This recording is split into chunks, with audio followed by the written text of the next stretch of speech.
boy and girl coexisting together.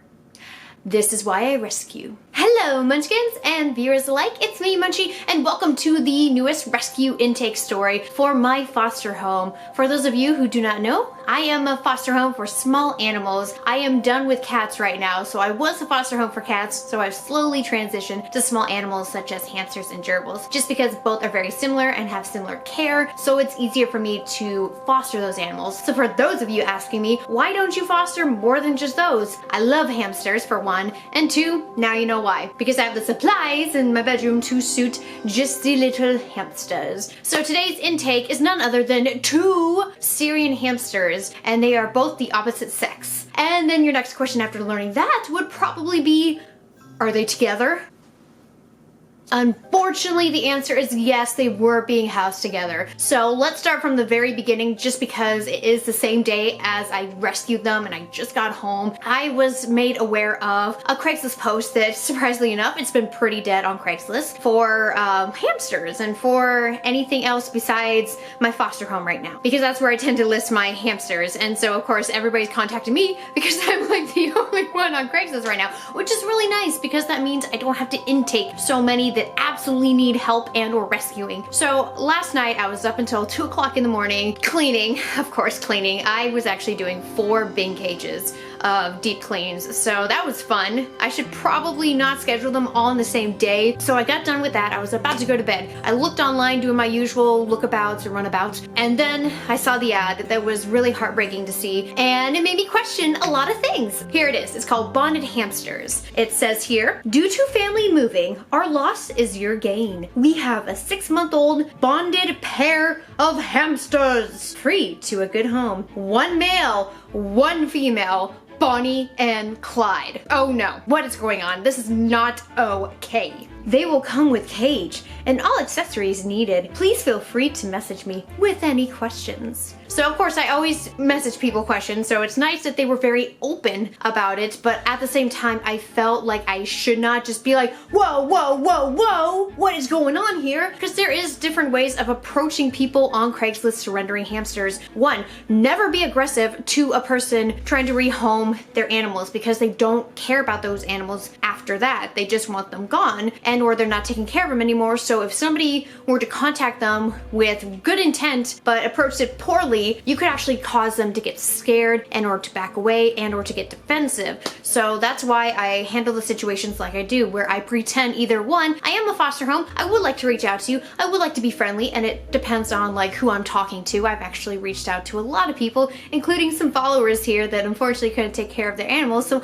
hi there, Amanda. Hi! I know you watch me, so I want to make sure that I approach people right, and by saying either I'm just a person that wants to give them a good home, or I am my foster home and I would love to step in case nobody else does, to make sure your animals go to a good, safe environment and will get eventually adopted out to the right people, because I screen people. Yeah. Talking more about this post, I was really scared seeing this, so I was like, nope, jump into action. And surprisingly enough, one person on my rehoming group on Facebook, because we do have some Facebook rehoming groups for small animals, somebody posted the exact same Craigslist post. So I'm glad that I was able to contact the people first and kind of get this meetup going. So 2 o'clock in the morning, I was really worried they wouldn't respond, but they did, and I'm thankful, and they seemed nice. At first I was talking to the husband, and then he transferred me over to the wife, and then we were all gonna meet up, so that's good. Here's what went down. I made sure to bring 2 carriers in case I have to separate them if I saw there was no signs of her being pregnant, because it's just like,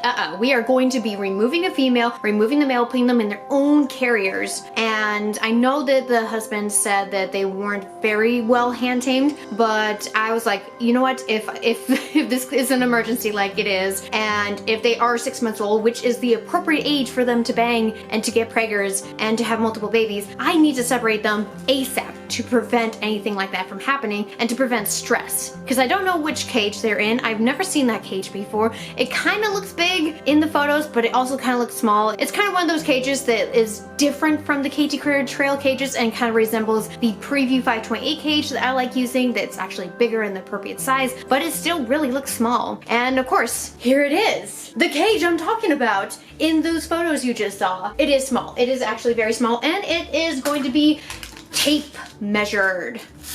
So here we go. We actually do have one hamster in here. So bear with me. I will be getting him out because Clyde's in here. I got Bonnie over somewhere else. But it looks like 10 inches by 13. 130 square inches of floor space. And as you can see here, you can add plenty of bedding for them. So when I go to meet somebody, I always don't know what to expect. So I always try to be positive and happy because I don't like confrontation. But a lot of the times when I get surrenders, they always like to chat with me. So that's really good. So this woman, she chatted with me for a little bit and she mentioned that, oh yeah, I did some research, her words, not mine. I did some research and found out that if their backs curve, it's really bad for them. So I gave them a bigger wheel. I'm kind of wondering why no other research was done about, like, say the correct cage size, the correct wheel type. Besides just size, you need type, and for there to be more than just that tiny little layer of bedding down here. And 2 hamsters in this 130 square inches of floor space with that type of wheel, it just, and then the opposite sex, I mean, it really upset me. So I was just listening to her and she was actually teaching me about them. Oh yes, teddy bears. She called them teddy bears. She didn't call them Syrians. She said teddy bears, they're usually a lot bigger. She's telling me information that feels like she half did it, but at the same time I wanted to believe that maybe she was doing good for these hamsters. But at the same time, I tend to get a lot of intakes from bad situations. Well, a lot of neglectful or not intentional neglectful situations.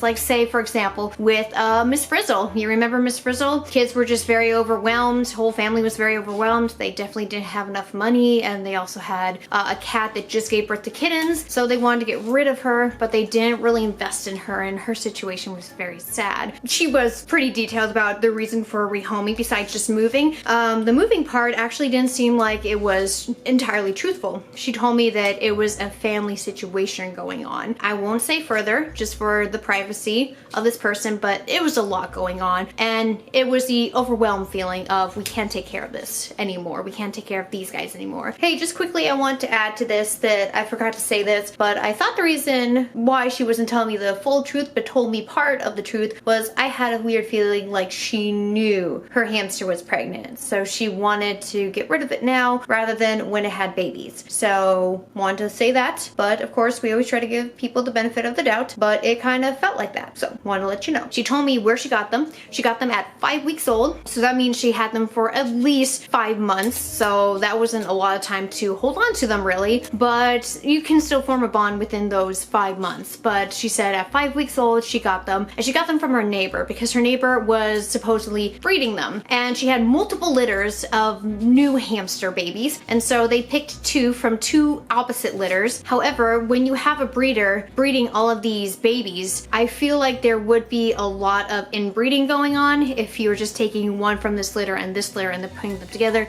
then putting those together, and then putting those together to keep constantly creating more. So it does worry me. There might be the same gene pools in these hamsters that possibly could have banged and such, because I am currently right now on pregnant watch. And that's the worst part. I saw the female come out of the cage and she was huge. Now she wasn't huge like, oh yeah, that's a big hamster, that's like Hershey size. No, she was rounded, which makes it seem like she is pregnant. So another litter of hamsters might be coming in my foster home very soon. But unfortunately for these situations, the humans are the ones facing a lot of hardships and a lot of neglect. But then they are also putting that hardship and neglect on their own hamsters and or animals they're taking care of. So it's actually really harsh on the animal itself if you're also putting them through what you're being put through. So it's nice that they did give up the hamsters. However, you should never, and you should know better too, that putting the opposite sexes together of animals will guarantee you're going to be getting babies. And if you did happen to do research on teddy bears, like the lady was telling me, I would think she would understand what not to do, especially when she told me that she got them from a supposed neighbor breeder. So here's the thing that I could give her the benefit of the doubt and say, hey, she might not have known the sexes, but if you get them from an actual breeder, at 5 weeks of age, you can tell between a male and a female hamster. So that didn't seem so real to me, as well as the breeder themselves should have possibly have known too upon giving them the hamsters, because when you hear that, oh yeah, we got 2 hamsters from the opposite litters, it makes you go, huh. It makes me feel like this was done on purpose, that she purposefully got 2 opposite sexes and it was not an accident. It really does not seem, from what her story adds up to, that this was an accident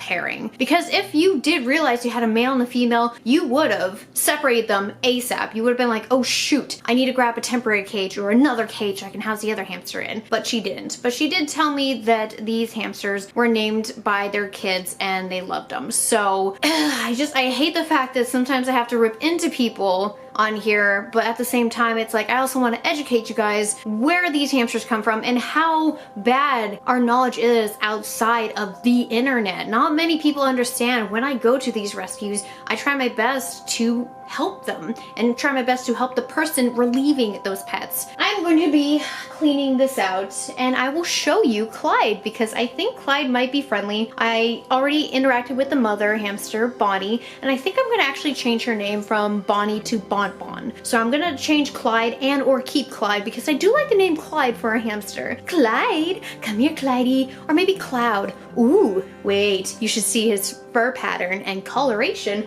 because Cloud does sound nice. Bonbon and Cloud, especially since I love Cloud from Final Fantasy. So here we go, the presentation of the new intake. And thank you guys so much for watching me rant. I appreciate it a lot. Here is the wheel, and this wheel is actually okay to use for gerbils because gerbils chew through plastic. So I will be keeping this metal wheel for anybody wondering about what I do with these. I actually hold on to the cages for educational purposes. I'm going to be making some videos in the future of different cages or reviewing different cages, and or you can donate smaller cages to shelters so that the shelters can have a supply of these in case they have an intake of, say, just like a single gerbil, which actually happens quite often at shelters, just a single gerbil in a plastic cage because they were not given a cage upon being surrendered to the shelter. For those of you wondering, that's what I'm going to be doing with it. And if it's really bad cage, chewed up, things are broken, it will be recycled. And there was a few other things that came with this cage as well that I just haven't opened, but she did have some chew toys. So I feel really bad. I'm going to be waking up Clyde. I know you shouldn't be interacting with a hamster when you just get them, but I do want to show you and just let you guys know I know how to handle hamsters who are skittish and jumpy. So he seemed like he was very friendly. So I think we will be okay if we interact with him. Clyde, hi. Ooh, what happened to your eye? Oh no, your eye. What's going on, buddy? Oh, what's happening to your ball sack? Oh no. Okay, there's something going on. Oh no, there's something going on with Clyde. Okay, there's medical something. His testicles look like it got chewed up. That could have been the female. When the female is pregnant, you do not want to have the male and female together. Hi, sweetie. Can I just pick you up? I need to see your balls. Yeah, I'm sorry. Please don't bite me. If you bite me, I love you. Oh, hey. Very nice. So he does have some crusty eyes. Here we go, if you can see. It's focusing on me a lot, but he has a crusty eye right there. That is totally fine. Come on, don't zoom on me. Zoom on this beautiful boy. Hi, sweetie. Are you okay? Oh yeah, just a little crusty eye. Sometimes they can get crusty eyes, but as you can see there, it popped right open. Sorry about that. Now you can see. Oh, he's getting a little nervous. I'll have to do the flip test, so just gonna take a look at his balls real quick. They do not look right. I'm sorry, buddy. So it does look like he might have some sort of inflammation going on. Hi. And it does look like something's going on with him. It does look like it is red around the testicles. Now the testicles can actually be red. That's completely normal, but it does look like it is blood outside of the testicles, not the veins. I know you guys are probably thinking this is gross and touching his balls, but this is completely normal. I like to see balls on Syrian hamsters because that's when you know they're healthy, happy boys. So, hi. Oh, did you get a little nervous? Yes, you did. You see that right there? He got a little bit scared. He's like, oh, what's that? But he seems fine. He doesn't seem that squirmy. He definitely doesn't feel comfortable, but I feel like this is gonna be a hamster that I can easily work with. But let's get Clyde, aka now Cloud, because you know he's fluffy like a cloud. I'm gonna get him all situated and set up in his new bin cage. First things first, I use the bin cages from Target. I get the 27.5 and I get the 29 gallons with the gray lid for Syrian hamsters, just because it adds a little bit more height and it's also easier to store on certain rack systems. I do have rack systems for my hamsters, however I am running out of racks. So I've just been using different methods of storing the hamsters and making sure that everybody has a safe and easy environment to live in. So for me, I have a lot of hamsters in my room here, but they are all foster hamsters except for 4 of them. But I'm gonna be using the 29-gallon bin cage here. So we're gonna be filling this up with bedding, and the bedding that I have is actually donated bedding for the foster home because I do have an Amazon wish list. So thank you to the last person who donated this really big bag of KT Clean and Cozy. This is wonderful. Thank you so much. It helps cases like this where I have to intake a hamster from an emergency such as this and find them a good home, because I temporarily have them and then I try to lift them up for adoption to the right people. I want to at least have 3 inches of bedding, and Syrian hamsters as well as dwarf hamsters are known to pile their bedding up. So when they want to make their own dens, depending on which hide they want, and or they might not even want to hide, they just might want to pile it up to just one side and bury themselves in it. So I give them as much bedding as they can, and they can do whatever they want with it because that is what they do. They put them in their pouches, they move them to the place of where they are sleeping, and then they pile them high. So don't worry guys if you notice that some areas of cages that I have or enclosures I have are very low. Usually there is a pile somewhere in one of the Syrians cages where they've just taken everything out of a corner and put it in another one. Personally, I prefer KT Clean and Cozy because it makes a better burrow. It's very light and fluffy, and it doesn't leave dust when I go to deep clean it. So I'll just push this to the side here, roll up my sleeves, and start breaking it up. So here we are. This is roughly about 3.5 inches. You might not be able to tell here, but that says 3.5 right there. So that is enough. I know other places like to have more bedding, but for my foster home, I go through a lot of bedding. So I want to make sure it's just at least the minimum. Hey, a hamster might just pile it up to the side here like you probably see them do in your enclosures, and then it will be fine because they have enough bedding to make that nice little burrow with their little hole in the side there. So we're gonna start adding in the wheel and the appropriate size wheel because these hamsters are actually quite big. So I ran out of memory, sorry about that, but I'll show you clips of little Clyde here, and he is enjoying himself in his new enclosure. He went under the tunnel, he started digging in the corner, and of course now he's just huddling in the corner and not actually using the hide. So that's wonderful to see that he is just interacting with his enclosure and seems a lot happier. However, I have noticed that he's been making a lot of chirping noises, and the chirping noises are usually an indication of they're not so comfortable with their surroundings. So that's what I've noticed whenever I go to place or to separate a litter of hamsters from my surrendered litter intakes, that whenever I separate them from their siblings, they start chirping because they don't feel as secure anymore. But Syrians are solitary animals, they should not be kept together, and that's including male and female hamsters as well. Never cohab male and female. Anyway, so now I want to introduce you to Bon Bon. She is unfortunately looking like she is preggers. I want to say she possibly may have a week and a half until possibly giving birth. Now she doesn't look like she has that many pups, but it could range anywhere from just a couple of pups up to a litter of like 10 plus. It's insane how many pups a Syrian hamster can have. However, she is a first-time mother, so I don't honestly think she's going to be having all that many pups, and she doesn't really look it either. But the way you can tell for a female Syrian if she is possibly preggers is the way her body is shaped. If it looks like she's a pear shape, that means she's preggers. So I'm hoping that her birthing is going to be very stressless for her, and she is not going to do what a lot of first-time mothers do and or stressful mothers do, is cull their young. And culling means that they eat their young and or kill their young. And little Bon Bon here, she looks like she is actually a very well-behaved gal. I picked her up, I've let her smell me, and it doesn't seem like she's as bad as what the previous owners have made her out to be. So there is going to be some updated videos of them in the future, but I just want to let you guys know as a YouTuber that I am not going to be spending my time constantly making videos. So I'm not going to be producing video after video after video. I just am going to be producing what I want to make and focusing my time on my foster home and not fully on YouTube. So for those of you who are asking me constant questions and things like that, I might not be able to get to all of you guys, and I'm probably gonna start restricting myself on how often I am going to be able to answer comments on YouTube. So please understand that even if you see these guys and you think that I can help you, you should also ask the community in here, the Munchkin family, if anybody can help them out, because I'm not gonna be able to answer everybody's questions. So I hope you guys understand, and thank you guys so much for watching this intake rescue story of Bonnie and Clyde, aka Bon Bon and Cloud. I hope you guys enjoyed. If you did, hit like to show your support for the channel and for what I am doing for rescuing and intaking and fostering and adopting animals such as gerbils and hamsters. And leave a comment down below, anything you'd like to say about the video, and subscribe if you're new here and would like to become a part of the Munchkin family and see updates from me in the future. Thanks guys, and I hope you have a wonderful rest of your day. We'll see you later with some updates. Bye bye!